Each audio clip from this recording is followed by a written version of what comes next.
Hey everybody, we're going to get started.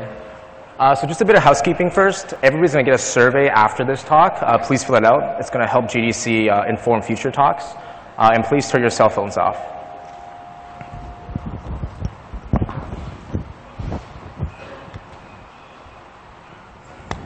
So my name's Jeff Lin. I'm a lead designer at Riot Games, and I work on League of Legends. To those who play League, I'm better known as Professor Dr. Light. And today we're going to talk about the science behind shaping behavior in online games. So first, a warning. You are going to see some inappropriate language in this talk. So we used to believe that toxic behavior and online games simply go hand in hand. In fact, when the player behavior team first started, many players, many devs came to us and said, this is an impossible problem. You guys simply have to deal with it. Just ban the players and move on. But we simply didn't agree. So we've all seen examples of behavior online like this.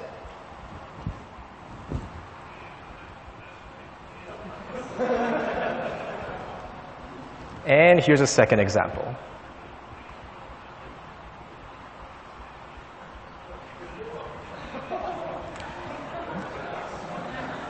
So although we all laugh at examples like this, if you really think about it, we have fan sites that just poke fun at toxic behaviors. And you really begin to realize that maybe this behavior is simply ingrained into our culture.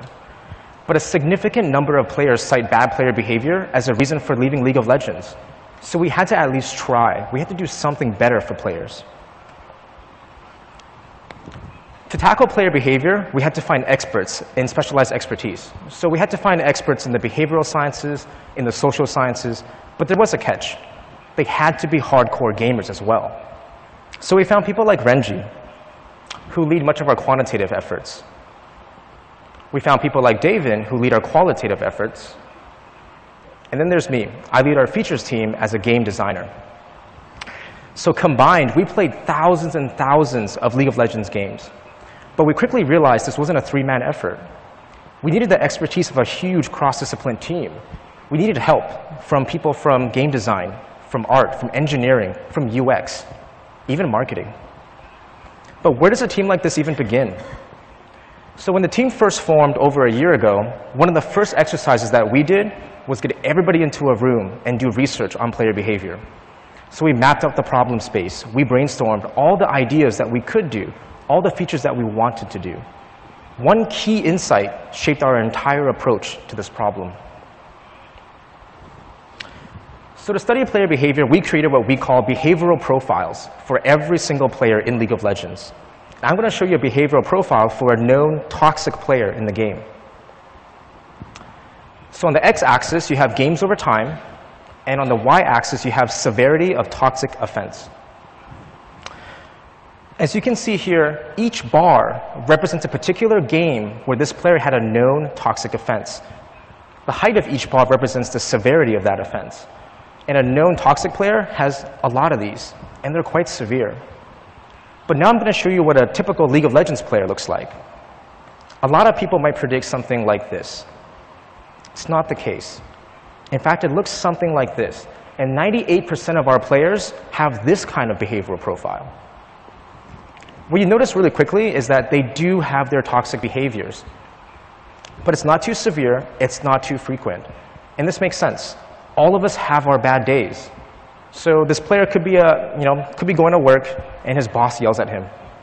He goes home and he's like, I'm going to play some League of Legends. But he's already frustrated. Or he has a lower tolerance level for actions in the game. So maybe something happens in the game, his teammates give up first blood or something like that, and he just rages. He flips the tables and just starts harassing this guy. But he might not do that for the next 100 games. But it doesn't matter. To everybody else in that game, he was toxic.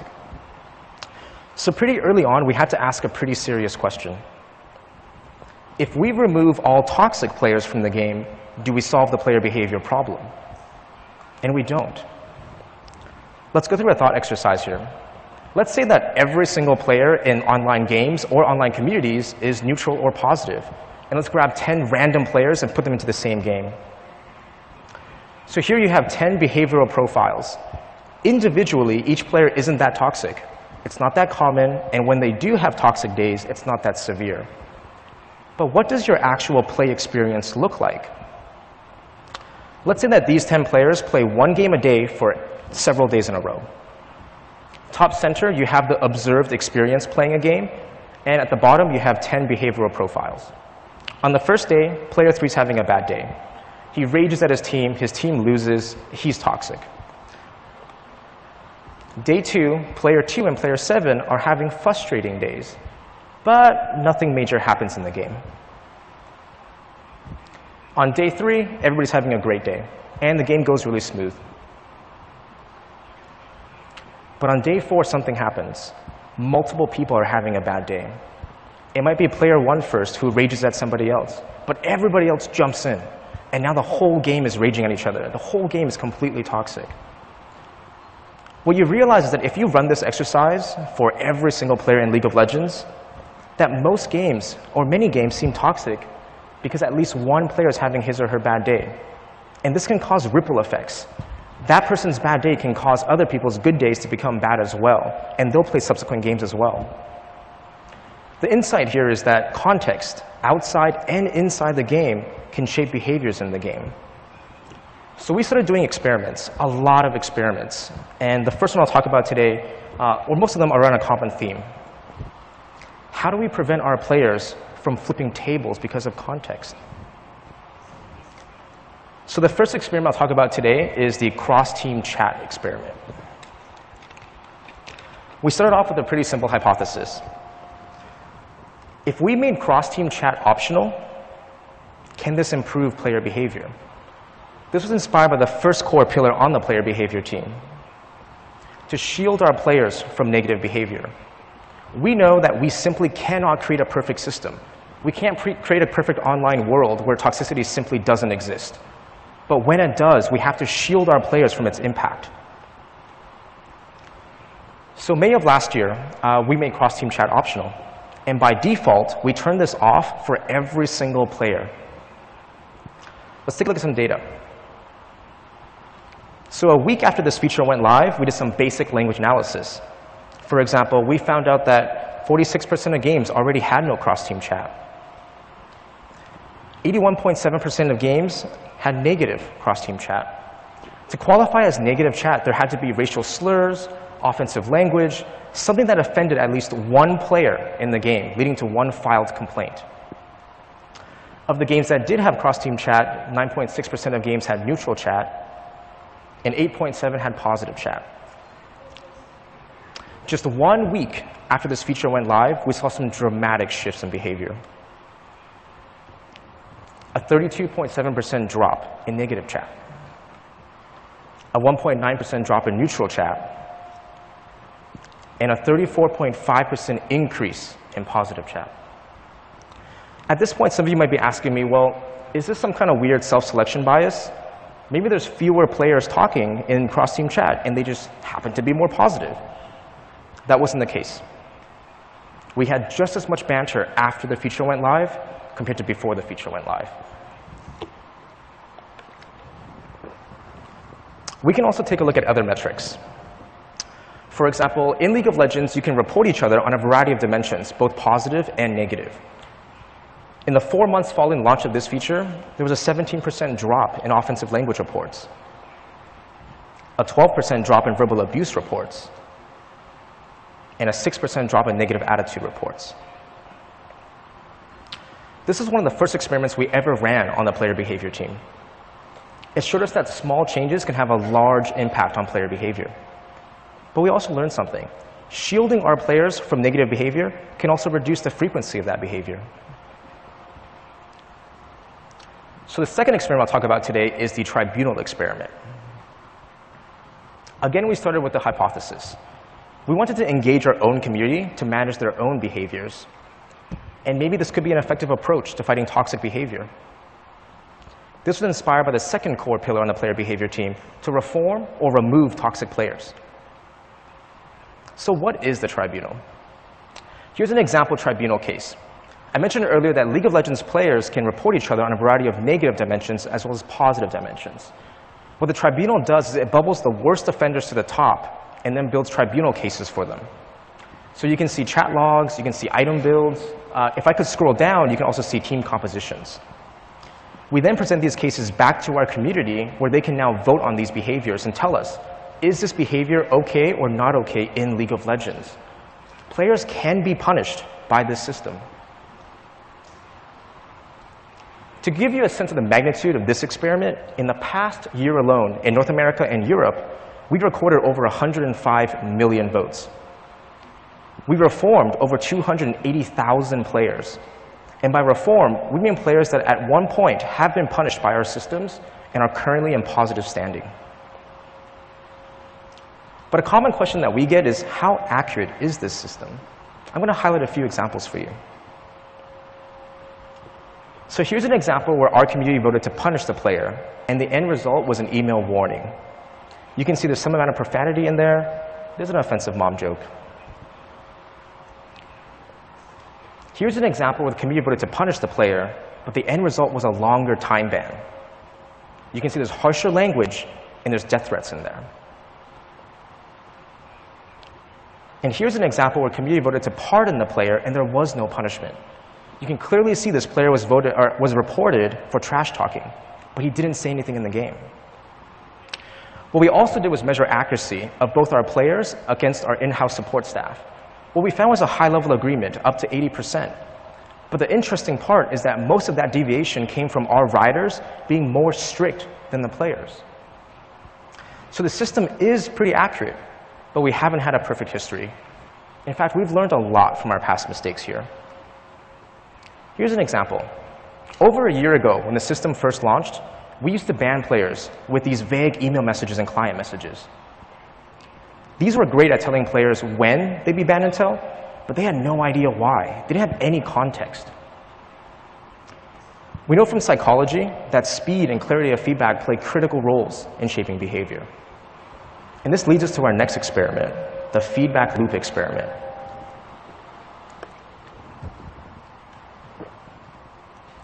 So we want to take a pretty big risk with this one.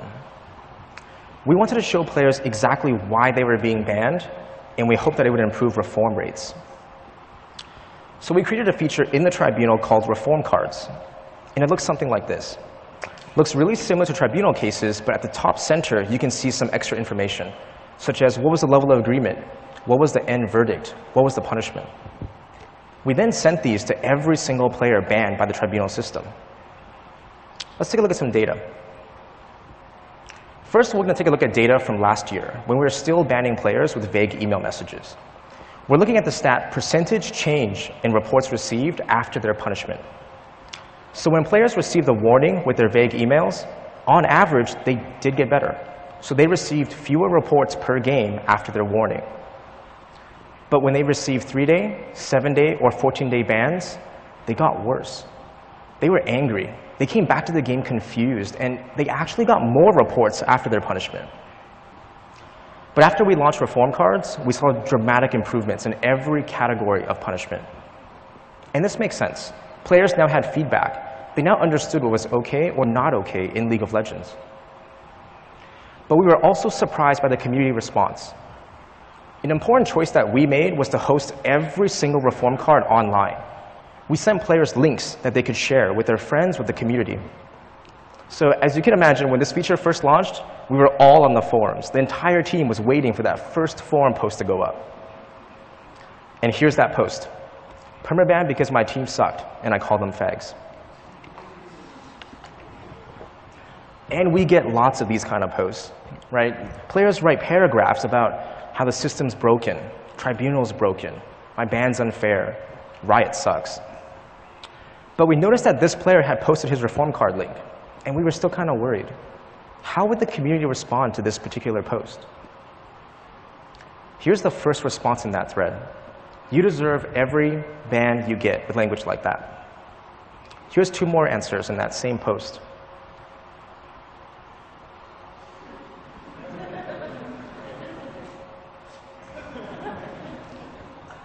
Our community spoke up, and they were loud and clear. This behavior was not OK in online games. But we also get letters from players on the other side of the fence, the players that are banned by our systems. I'll highlight 3 examples for you.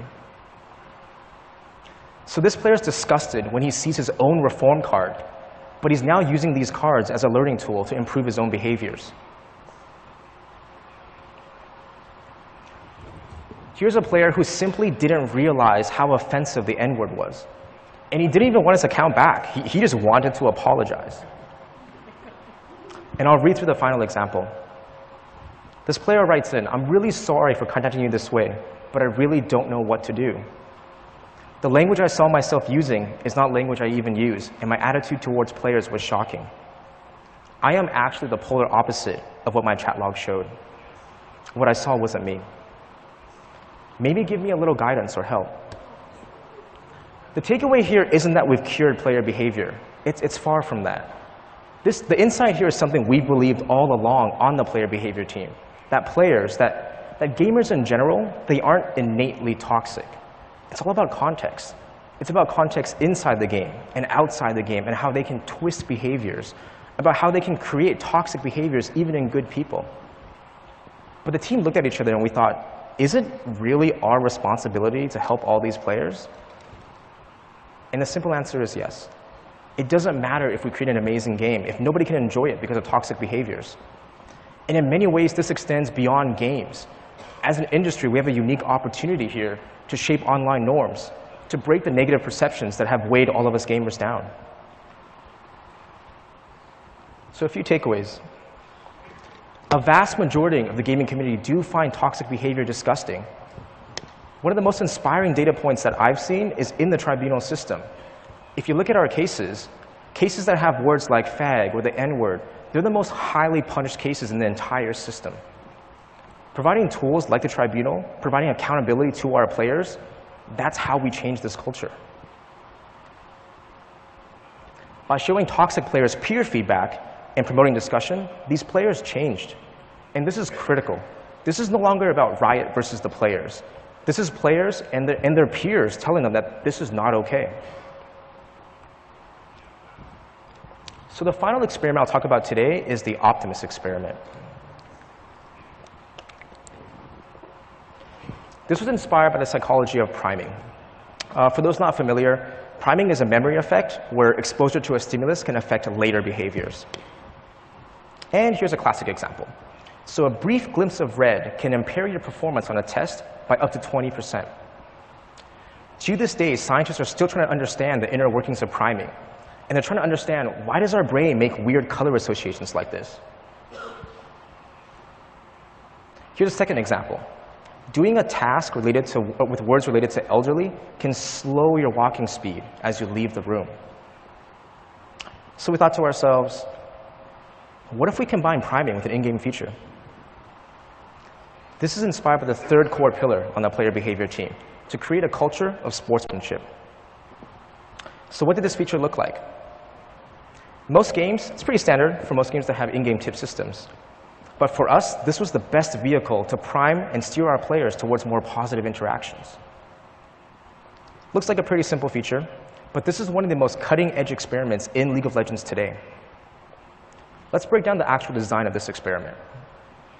So we had multiple categories. We also had positive behavior stats. We had the counter of this, which was negative behavior stats. We also had self-reflection. And we had a control category, which is gameplay tips. Most games use this category in their in-game tip systems. But we also presented tips in different colors. For example, red. And some studies do suggest that red promotes error avoidance behaviors. We also have blue. And some studies suggest that blue promotes creativity. And we have another control, which is the color white. Even still, we presented all these tips in different locations. For example, on the loading screen, in-game, both. And we had an overall control for the entire experiment where some games still had no tips at all and location was none. So in total, we're looking at 24 tips, 3 different colors, 3 locations, 1 overall control for 217 unique conditions in this experiment. Every game of League of Legends got a random tip, location, and font color. And 10% of games got nothing to act as controls. That last part was critical because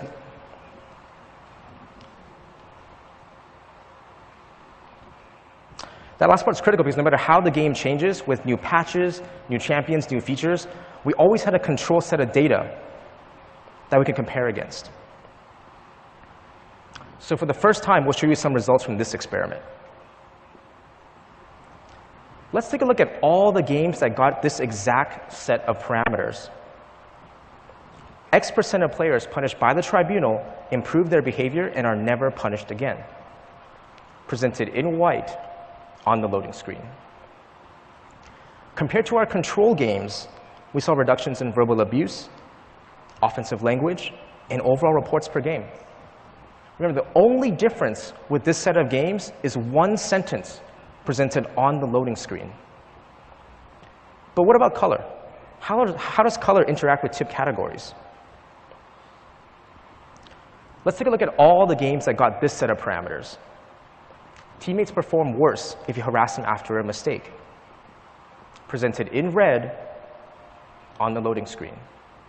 Compared to our control games, we saw dramatic reductions in negative attitude, in verbal abuse, in offensive language. But what if we take a second batch of games and kept everything the same except color, and we change the color to white? All the effects go away. But what about a second example of the power of color? Let's take a look at these games. Players who cooperate with their teammates win X% more games, presented in blue on the loading screen. Again, we saw dramatic reductions in negative attitude, verbal abuse, and offensive language. But again, let's keep everything the same and only change the color to red, and all the effects go away. Some of you may be thinking, well, what is the sample size of this? Every single cell in this experiment has hundreds of thousands of data points, if not millions by this point. But there were also some surprises. For example, this tip. Who will be the most sportsmanlike player in the game? Presented in red on the loading screen. We saw increases across the board. So we're not quite sure if this is a negative outcome yet. So in psychology, this might be a spotlighting effect. We're calling more attention to negative behaviors, so they report more negative behaviors. But this is something worth exploring over the next few weeks. As a scientist, this was an epic experiment. Consider all the questions we can now answer. How do priming effects change over time? For each country, what were the most effective categories? Does priming only work on players of a certain skill range? Does priming affect different cultures in different ways? Are there gender differences? Answers to these questions are not only interesting to us as developers, but also to scientists trying to still understand priming. So a couple takeaways. Nearly every video game uses in-game tips. But we found that combining gameplay tips with priming unlocked huge potential and had a significant impact on player behavior. But remember, as scientists, as developers, we can damage the player experience. We have to be careful. So just to wrap up, I talked about several pillars that drive decisions on the player behavior team. We want to shield our players from the impact of toxic behaviors, to reform or remove toxic players, to create a culture of sportsmanship. There's two more pillars that we haven't talked about today. It's vital to reinforce positive behaviors. We need to spotlight positive behaviors. We need to build that aspirational path to good and show what good looks like. And we need to create better match chemistry. I hope some of the insights I've shared today have been valuable to you. We want League of Legends to be the most sportsmanlike community in core competitive games. But as an industry, we can make a difference in online behavior. Come make a difference with us. Thank you.